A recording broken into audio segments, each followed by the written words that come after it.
avec C'est notre moment. Dites oui aux actualités dans votre journal TV. De beaux projets pour des budgets serrés. Batimax, le partenaire des bons plans.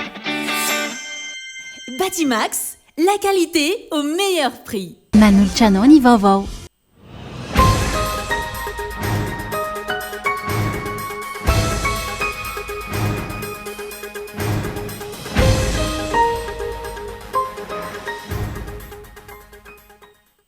Tadiavy antoko ty matao amin'izay mampety azy ireo ilay fanavaozana ny Madagasikara hoy ny avy ao anivony antoko RCR na ny Rassemblement des Citoyens Responsables. Mbola mitana ny asina maha-izy azy ny otra nentim-paharazana eto Madagasikara izay nolovainy tamin'ireo razambe sy ny ray aman-dreny teo aloha miampita amin'ireo taranaka ty aoriana. Mahavelona ny asa fivarotana coco ranony eto Antananarivo hoy ireo mpivarotra izay nanaovana fanadihadiana amidy manomboka amin'ny 540 ariary izy eto Antananarivo. Tandondomondoza toy ny aretina lagaly, ny aretin'ny taovam-pisefona sy ny maro samihafa ireo ankizy izay milomano amin'ny lakan-drano etsy Andotam-penaka manapaka ny lalam-bavaona avy any Ankasina makeny amin'ny Karamakina no ireo loto mandalo ao amin'ity rano ity hoy ny fanazavana.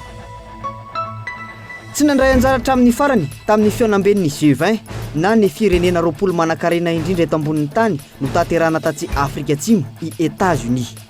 Ny antsiporiandreo no arahantsika ao anatin'ny fahampahalalam-baovao.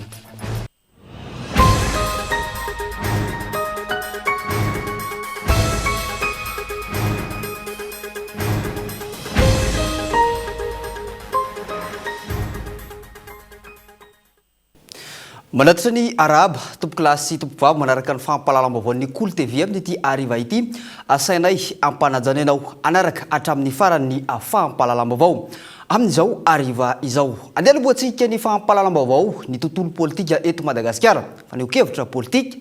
tadiavy ny antoko tim atao amin'izay mampety azy ireo ilay fanavaozana any Madagasikara hoy ny teo anivony antoko RCR na ny Rassemblement des Citoyens Responsables. Hitany antoko tim fa tsy amin'izay tiny ilay zava-misy ka antony mampiakapeo ny solombamoaka Fidèle Razarapera hoy ny faneho-kevitra onona saina no mitondra ny antsipriany mahakasika izay.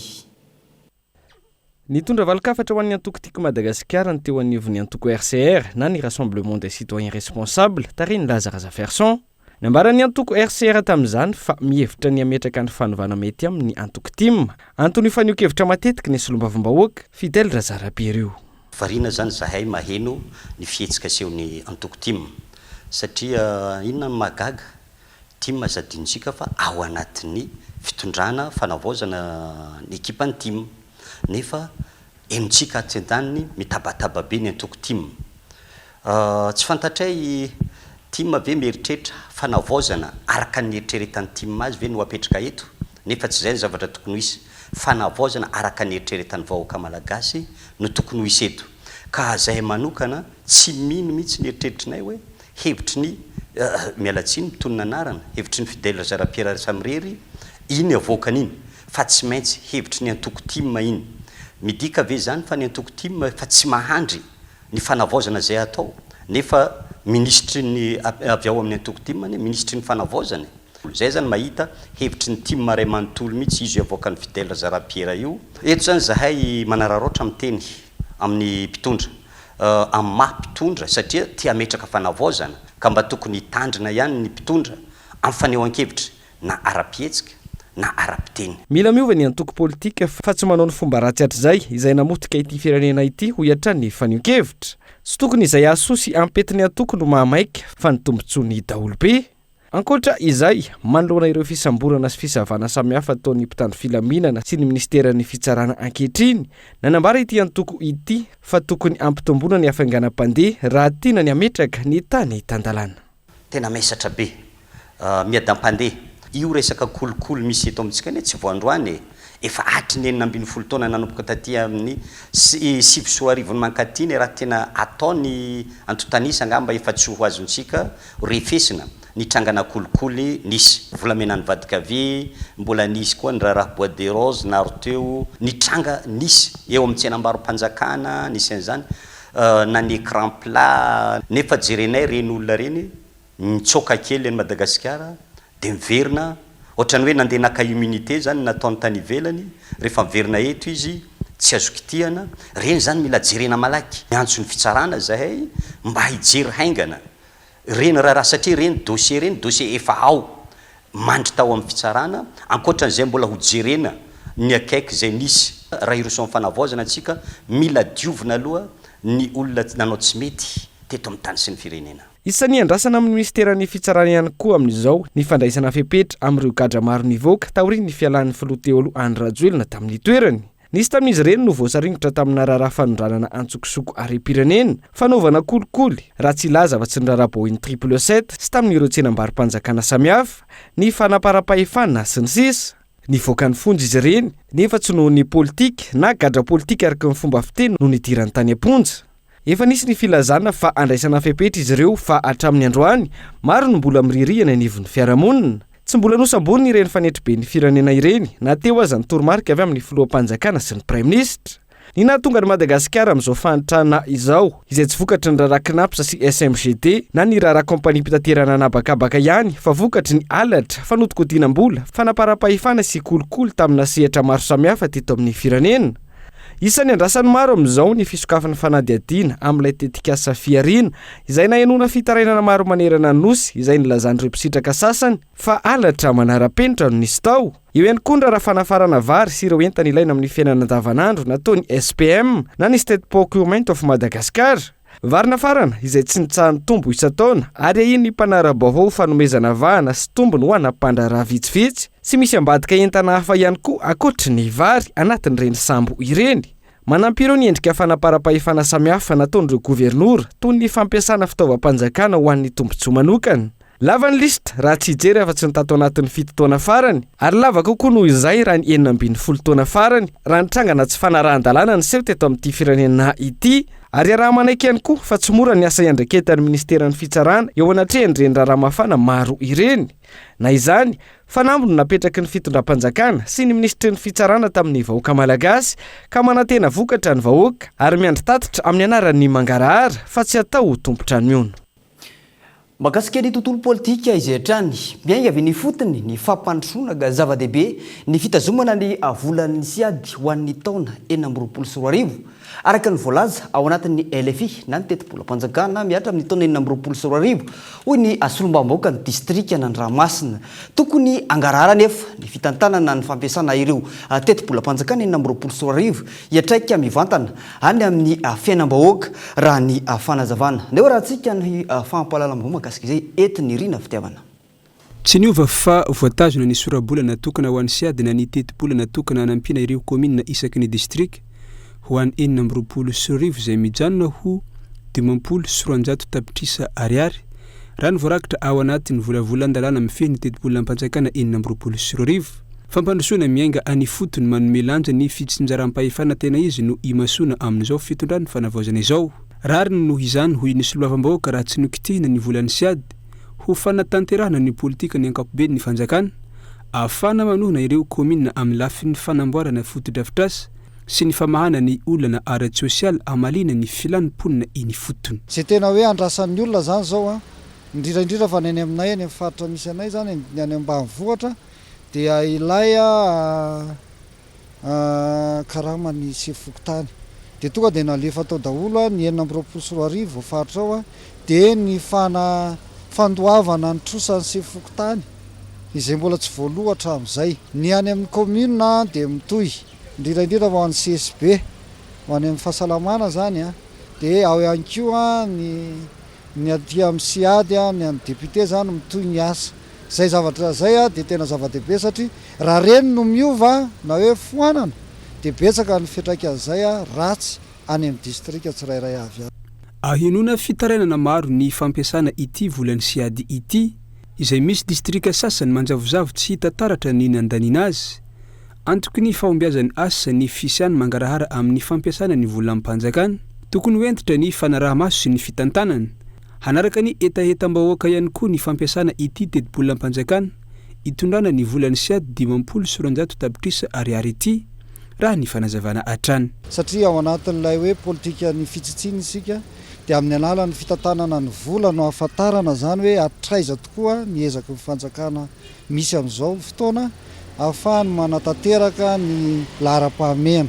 ao amin'ny taona 2024 io tsy hoe ny député no mitantana an'ilay vola fa ritako tsara koa zay satria betsaka ny diso eritreritra amin'ilay izy hoe vola 500 sy tapitrisa tantanin'ny député anankiray fa tsy zay ilay izy fa sora-bola fotsiny io fa ny taratasy ny tena mandeha amin'io. Ao anatin'ny fandinihina amin'ny Antsipriany ity volavolan-dalàna mifeny teti-bolam-panjakana ho an'ny taona 2024 ity ny sobilavam-bahoaka amin'izao andrasana amin'ny herinandro ho avy io ny fandaniana izany tsy ivina fa na ena ny teti-bola ny fampandehana ny raharam-panjakana na ny budget de fonctionnement raha toa ka nampitombona ny teti-bola ny fampiasam-bola na ny investissement ampiakarana ny arikarena faobe ho fampiroboroboana ny ara-toekarena. Lafim-baovao mahakasika ny angovo sy ny herinaratra eto Madagasikara amin'izao fotoana izao kosa manoloana ireo fahatapahan-jiro lavareny amina toerana maro eto Antananarivo sy ny manodidina amin'izao fotoana izao. Nilaza ny ministry ny angovo sy ny ankoranafo fa nahazovana ny fahasimban'ny fitaovam-pamokarana sy ny fitsinjarana ny herinaratra teto amintsika ka nahatonga ireny fahatapahana ireny. Ainao misy mpisopatra hoy ihany koa ny ministra nandritra ny fandarana manokana nataony tao amin'ny fahitalavam-panjakana tamin'ny alina andeha arahantsika ny apahany izay fanazavana nentin'ny ministra izay. Tsy délestage no enantsika izao fa coupure. Inona nefa mahatonga le coupure tao anatin'ny 5 andro monja dia mihoatra ny 7 reo andrin-jiro na koa ireo poteau électrique zany izay potika. Maro ihany koa ireo ligne izay tapaka. Maro ireo transformateur izay nitsefitra zany. Indrindrindrindra ny niveau an'ireny sous-station na Tananord zany na Tanasud tsy mandeha ihany koa ny inverteur natao daholo zany diagnostika rehetra zao zany jirama lasa ohatrany hoe manao situation de dépannage ohatrany hoe pompier zany hoe aiza indray misy fampitehana aiza misy an'izao io moa zany efa takaitra efa nilovainy teo fa isika tsy eto zany metsiny an'izan'izy fa tonga tsika zany amboatra sy anarina mba ahafahany vahoaka malagasy tsirairay avy ny tokantrano misitraka herinaratra. Ivadika lafim-baovao mahakasika ny zava-misy eny anivony ny fiarahamonina isika tandendomindoza amin'ny aretina lagaly ny aretin'ny taovam-pisefona sy ny maro samihafa ireo ankizy sy tanora izay milomano amin'ilay lakan-drano etsy Andotapenaka izay manapaka ny lalam-baovao avy any Ankasina no ireo loto izay hita ao anatin'ity rano ity ho ireo mponina eny amin'ny manodidina izay nanaovana fanadihadiana. Antony anaovan'izy ireo ny antsoava amin'ireo tompona andraikitra indrindra ny ao anivon'ny mpitondra hijery akaiky ny fanadiovana ny tanàna sy ity rano izay lomanosa ny ankizy ity. Daniela Minoarso no mitondra ny Antsipriany mahakasika izay. Noho ny tsy fisiany rano firy eto an-drenivohitra fa ihany koa noho ny alalin'ny rano amin'ny natiorana hafa, lasa mirona amin'ny filomanosana etsy amin'ny lakan-drano Andotapenaka. Manapaka ny lalam-baovao Ankasina avokoa ny ankamaroany ireo ankizy avy etsy Andotapenaka, Ankasina sy ny manodidina.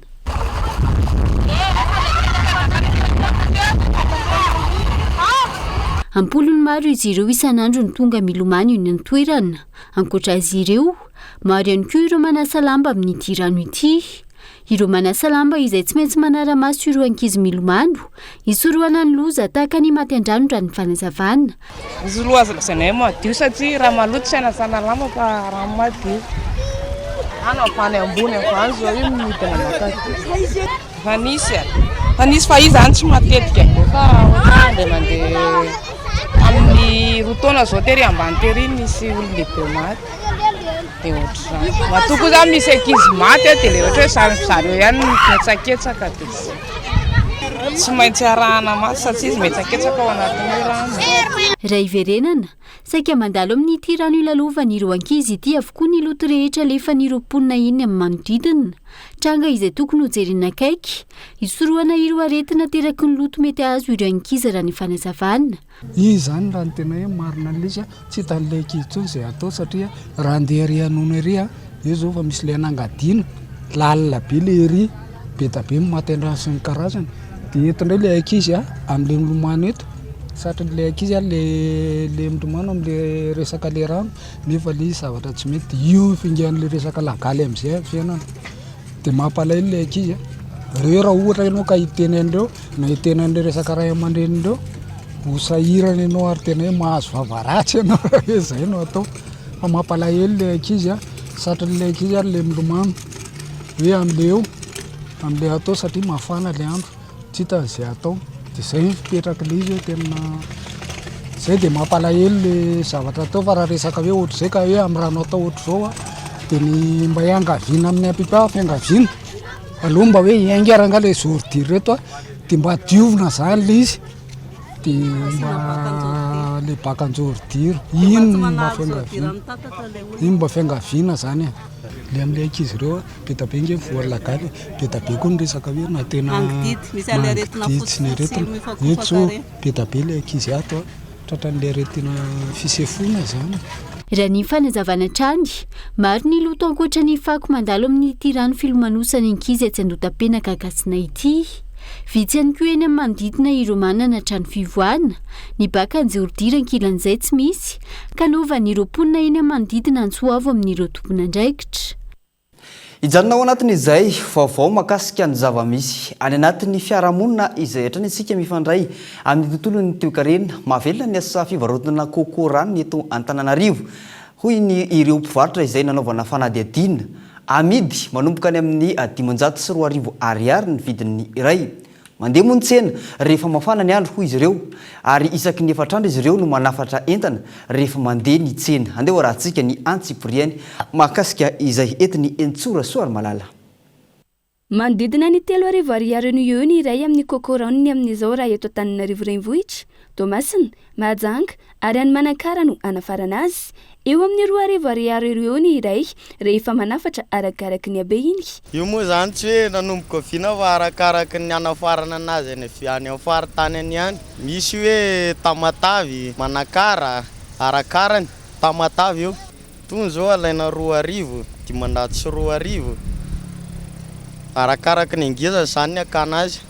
njoany zao teo amin'ny 70 to de Amanarivo mihitsy ny alain'ny akanany reny efa misy fanafarana anazy mihitsy amin'ny vanim-potoana mampafana ny andro mandeha ny tsena raha ho azy ireo manokana amin'ny 7 ora maraina izy ireo de efa tonga mivarotra eny Antotam-penaka eny ary amin'ny 4 sasany hariva vao mody raha ho anay mpivarotra kôkô zao matetika de efa elaela zay mivarotra kôkô teto misy fotoana zany eo amin'le hoe mafana ny andro vao mandeha ny tsena fa raha amin'ny vanim-potoana zao andro avorana zao de tsy de mandeha ny tsena satria mangatsika ny andro be da be tena betsaka satria surtout zao ohatra hoe mandefa entana zao ny patron ohatra mandefa 200 izy 300 ao anatin'izay nefa tsy maintsy misy simba faty antoka tsy maintsy fenonao en plus n'izay ny olona vitsy no mividy ie misy patron zay ety zany hoe any aminazy zay maka entana de izy koa mbola mividy any amin'ny sisiny zany hoe ny anazy efa mpanatra hitanao aminazy fa ohatr'izay ihany koa ny aty aminay hoe izy manatra hitany aty aminay de zay no mivarotra zany hoe makatombony kely zay zany na ohatra hoe arakaraka lafinao zany hoe 20 lafinao parivony andro de zay zany lafinao parivo na 30 de ohatr'izay arakaraka ny tsena eny misy ny olona hoe misy na olona mandeha tsotra ara mividy fa misy ihany koa makamaro ny olona le mandeha tomobile reny satria mahatonga anazy makamaro le tsy tia vemberina izy fotoanany koa tery mety mbola miasa izy na ohatra zany ie raha ho anay aloha zany mijery manokana de hoe metimety kokoa metimety azy fifina ihany eo amin'ny 4 andro indraindray herinandro ny faharetany entana midin'izy ireo dia avy eo manafatra indray efa misy ny fanafarana manokana dia iny lafomba voiny ihany koa no antsika misainty vetivety ato anatin'ny dokam-barotra antsika mipita ao anatin'ny tapany faharoa ho an'ny fahampalalam-baovao amin'ity ariva ity asaina ianao tsy saraka trany ao anatin'ny fahampalalam-baovao ny Cool TV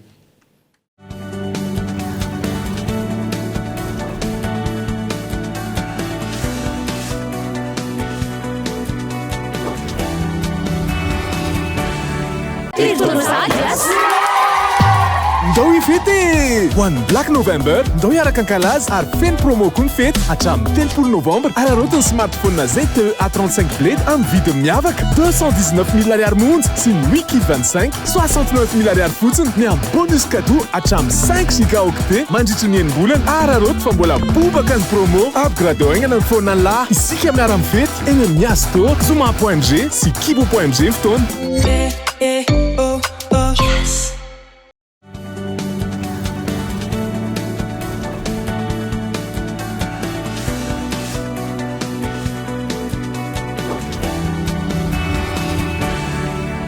lafomba vao makasika ny finoana no andeha anoizantsika ny tapany faharoa ho an'ny fampalalam-baovao Cool TV amin'izao ariva izao. Tafiditra ao anatin'ny ivony fankalazana ny fanamariana ny jobily fa 10 taona ny FJKM Aumônerie Androva ao Mahajanga. Lisy ny fisarana an'Andriamanitra noho izany betsaka ny asa atao entina anamariana io jobily io hoy ny tompon'andraikitra eo anivony ny fiangonana Anja Robert Mahajanga no mitondra ny antsipriany mahakasika izay. Ary izao kosa aneo aminao ny finoko amin'ny asako. Jakoba 2:2 io no teny soratra masina no safidiny ireo kristianina amin'ny fanamariana ny jobily fa 10 taona ny FJKM fitandremana Androva Aumônerie synodam-paritany Bona Vaovao ka fitaom-pivavahana lehibe ho fisaorana n'Andriamanitra no nentina nanamariana ny ivony fankalazana. Tantara lavabe fa ny zava-dehibe fotsiny zany eo anatin'izay dia hoe ny asa tao anatin'ny finoana eo anivondreo madiniky ny tompo tahaka ny voafonja, ny hôpitaly, ny anjerimanontolo ny amin'ny université ary ny ao amin'ny Filoalonda ny Aumônerie hatramin'izay 10 taona izay. Ary zany no antony hoe tsy maintsy ankalazaina Andriamanitra dia raina fa raha tsy izy dia tsy tanteraka zany asa rehetrarehetra zany ka amin'izao fa 10 taona izao dia ny mariana manokana mba ho fankalazan'Andriamanitra ary nanaovana ny koa hetsika manokana fankalazana fa 10 taona zany izay tsara mpahafantarana antsika any satria ny Aumônerie zany dia teo aloha nisy le hoe fiangonana manampy fa amin'izao fotoana izao zany tena hoe miasa amin'ny herin'Andriamanitra izay ananany fiangonana ny Aumônerie ka ny mpikambana ao aminy any zany no mantanteraka ny asa rehetrarehetra dia ny ao anatin'ny fankalazana fa 10 taona zany no nananana sosikevitra hoe ndaontsika hanao tsangambato fotodrafitrasa aloha raha mbola maritra ny Aumônerie dia zay zany zao no tanterahana anatin'izao ivony zao ary sipon'Andriamanitra ny amin'ny famaranana dia hotokanana izany fotodrafitrasa izany. Ao anatin'ny finoana atrany no anatanterahana ny asa rehetra eo anivony fiangonana FJKM Aumônerie Androva eto Mahajanga ary anentanana ny kristiana rehetra sy ny zanaka ampelezana hitrotro ambavaka ny asa amin'izao jobily fa 10 taona izao. Lafomba makasika ny tontolon'ny fandrarana mifandray amin'ny ady amin'ny herisetra lavitry ny herisetra ny vehivavy mandrara noho izy manana ny fizakantena ara-piariana raha ny fanazavana. Anisan'ny mbola olana nefa ny resabola izay tsy ahafahan'ny vehivavy iray mandrara amin'izao fotoana izao eto Madagasikara hoy ny fanazavana. Amin'ny ankapobeny afaka mandrara avokoa ny vehivavy rehetra rehefa ampiofanana hoy ny avy ao anivon'ny plateforme mondiale des femmes entreprenante andeha rahantsika ny fanampanazavana makasika izay. Isan'ny zavatra tena olana dia eo amin'ny fafana mahazo fond zany. Eo ny mbola tena olany vehivavy amin'izao fotoana izao. Marina fa efa misy ihany tena hoe faramasa mavitrika amin'ireo banky izay manome fahalalana ny vehivavy. Eo ihany koa ny lalàna izay efa hoe manome fahalalana ny vehivavy na tsy misy fiarahana amin'ny vadiny ary dia afaka manao mamindrana vola amin'ny banky. Fa na izany zany dia isan'ny tena mbola olana sedrain'ny vehivavy eto amintsika eto Madagasikara vokatry ny fantrana dia matetika ny vehivavy foana ny victime. Ny vehivavy rehefa misehatra anatin'ny fandrarana aloha zany dia manana fizakantena ara-piariana, zany hoe manana autonomie économique izy ary tena amprisihana mihitsy ny vehivavy rehetra mba handrara satria izao rehefa mandrara ianao manana an'izay hoe fahafahanao miary zay dia lavitra anao aloha voalohany indrindra ny herisetra satria izany zavatra tena hiajivanay ihany koa izany. Lavitra anao ny herisetra ary afaka mandray anjara mavitrika amin'ny fampandrosoana ny manodidina ny tenanao aloha ny manodidina anao ary avy eo mampandroso mihitsy ny firenena ianao zany. mbola lafim-baovao mahakasika ny tontolon'ny ady amin'ny herisetra izay trany betsaka ireo olona ny tsy mahasamtoroka manoloana ny herisetra mianjady aminy raha ny fanazavany ny sefokotany iray nanaovana fanadihadiana misy aza tsy mahalala mihitsy fa miaina herisetra ao atokantrano manoloana izany dia nitoy indray ny atrikasa fampiofanana ny rehetra manoloana ny herisetra mianjady amin'ny mahala sy ny mahavavy na ny VBG izay karakarainy ny avy ao anivony FSA. Andeha rahantsika ny tsipriam-baovao mahakasika izay entiny Entsora Soary Malala. Vitsy ny mahalala ny fisininy atao hoe herisetra ara-toekarena sy ara-tserasera eto Madagasikara amin'izao fotoana. Tafiditra ao anatin'ny herisetra ara-tserasera ireny fanalanam-baraka ao anaty tambazotra tserasera ireny raha ny fanazavana. Ny herisetra ara-toekarena kosa dia herisetra ataon'ny olona iray amin'ny hafa amin'ny alalan'ny fanerena ara-bola. Manoloana izany dia nitoy indray ny atrikasa izay efa fanao ny FSA niaraka tamin'ny Médecins du Monde fanentanana sy fampiofanana ny olona mahakasika ny herisetra mianjady amin'ny mahala sy ny mahavavy. Betsaka zany ny herisetra izay tsy fantatry ny olona, betsaka ny lalàna izay tsy hain'ny olona, dia ny fivoarana zany dia hoe misy document be dia be efa nomeny ireny dia misy koa ny fanentanany amin'ny aina aman-jery rehetra. Dia mino fa efa mba betsaka ny efa nanao an'ilay fanentanana ary betsaka ny olona nefa nandray azy satria matetika zany misitrika ilay olona rehefa niara-ny herisetra ary noho ny tsy fahalalany dia misy koa hoe tokony lazaintsika zany hoe tsy voatery ilay olona koa no milaza an'izy fa ilay olona manodidina azy no tokony manao an'ilay signalement. Maro ireo olona no tsy mahasamtoroka eny anivo ny fokotany manoloana ny herisetra mianjady aminy noho ny atrikasa efa manomboka mivoatra tsikelikely izany ka betsaka ireo efa misamtoroka. Ny 70 isanjato amin'izany dia olana ara-panambadiana avokoa raha ny fanazavany ny sefim-pokotany iray izay anisany nanatrika ity atrikasa ity. Raha eo anivo mifokotany aloha dia tena hoe betsaka ny olona mitoroka satria heverina fa hoe eo anivo mifokotany aloha ny rafitra voalohany. Afaka mandray fitaraina sy mahita mivantana ilay karazana herisetra izay miseho. Afaka mampiantso ihany koa izay heverina hoe tsy dia ananan'ny olona tahotra loatra ny fampiresahana ao anatin'ny fokotany hoe fampiantsoan'ny fokotany. Dia raha tamin'ity taona 2022 ity dia hita hoe niakatra izahay fahasahin'ny olona niara-ny herisetra izay teo anivon'ny niakatra teo anivon'ny fokotany. Raha ny tena betsaka aloha zany dia resaka mpivady. Zay no mitana ny 70 isanjato dia resaka mpivady miady na fandroana na fanerena mitondra entana mitsoaka sy ny sisa araka nireny olana mpivady ireny moa zany. Raha tsy hivina atrikasa andiany fahatelo tia nitaterana tamin'ity herinandro ity nazahoana vokatra tsara izany hoy ny tompon'andraikitra. Lafim-baovao ny trangam-piarahamonina izay hatrany sakaizan'ny tambazotra serasera ny tanora malagasy ankehitriny ka tokony ho fanararaotana fanabeazana azy ireo izany amin'izao fotoana izao indrindra mahakasika ny ara-pananana izay tsy voaresaka matetika hoy ny avy ao anivon'ny mouvement malagasy pour le planning familial izay novolavolain'izy ireo araka izany ny tetikasa aizara ahafahana manova ny fitondran-tena ara-pananana ny tanora ankehitriny. Tsiaro Rasoarvelo no mitondra ny antsipriany mahakasika izay. Lesokatra amin'izay ny tsy fampiny fanabeazana indrindra ny ara-pananana ka nahatonga fahasahiranana ho an'ny tanora raha ny fanazavany MMPF na ny mouvement malagasy pour le planning familial. Vokany miroso amin'ny firaisana ara-nofijavoary ny ankamaroan'ny tanora latsaky ny 12 taona. Eo ihany koa ny karazana herisetra mifototra amin'ny mahala sy ny mahavavy. Fanamafisana ny fanentanana sy fanabeazana no fanohitra amin'izany ohatra ny MMPF. Ireo tanora ireo dia tsy misy fiarovana na ihany koa ny resaka ohatran'ny hoe fanabeazanaisana zany mbola somary manahirana ho an'ny manodidina, manahirana ho an'ny tanora ny misitraka izany. Tetika mako ny fiarahamonina miteny hoe raha vao tanora manontany dia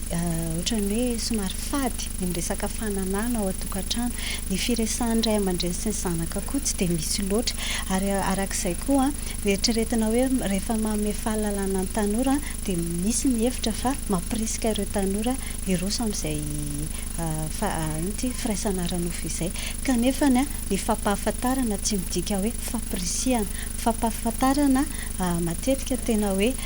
fiarovana ary le izy tsy hoe koa hoe fampahafantarana hoe ampirisika hoe manaova firaisana fa ho tompona andraikitra amin'ny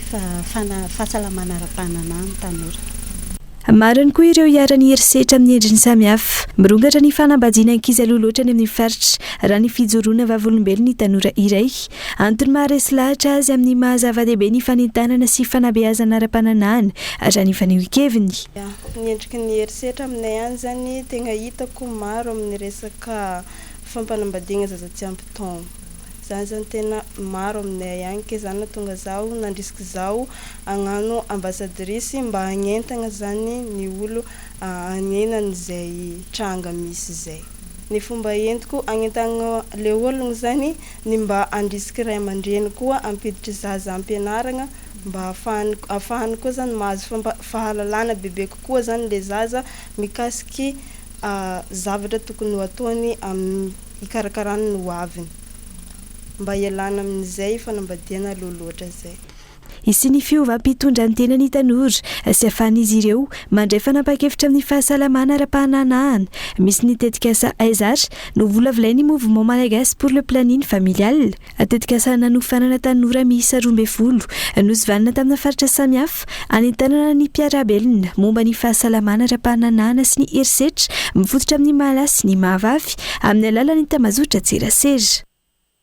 dia iny ihany koa ary tompoko lahy sy tompoko vavy no etsika manakatona ny filazanana ny fahampalalam-baovao tamin'ity ariva ity isaorana sy ankasitrahany ianao nanaraka izany hatramin'ny farany mametraka ny veloma mandra-pitafary ho amin'ny manaraka indray veloma tompoko